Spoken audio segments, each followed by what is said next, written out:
கடவுள் எப்ப நம்ம கிட்ட வருவாரு தெரியுமா? நம்ம பல துரோகங்கள், பல அவமானங்கள், பல கஷ்டங்கள், என்னடா வாழ்க்கை இது அப்படின்னு தோணும்.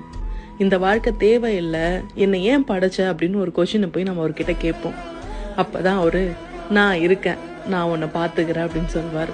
இதெல்லாம் எப்போ நடக்கும் தெரியுமா? நீங்க உண்மையா இருக்கிறப்ப, உண்மையா கஷ்டப்படுறப்ப, உண்மையா அழறப்ப, நம்ம எல்லாமே பண்ணி நம்மள எல்லாரும் குத்துறாங்களே அப்படின்னு தோணும் தெரியுமா? அப்பதான் கடவுள் அந்த இடத்துல நம்ம கையை பிடிச்சிக்குவார். நான் இருக்கேன், இதுக்கப்புறம் உனக்கு எந்த கஷ்டம் வந்தாலும் நான் பார்த்துக்கிறேன் அப்படின்னு சொல்லுவார். இவ்வளோ நாள் உனக்கு நான் ட்ரைனிங் தான் கொடுத்துட்டு இருந்தேன். ஸோ அந்த ட்ரைனிங்கில் எல்லாமே நீங்கள் ஸ்ட்ராங்காக ஆகிறதுக்காக தான் அப்படின்னு ஒரு விஷயம் நமக்கு அப்போ தான் புரிய ஆரம்பிக்கும்.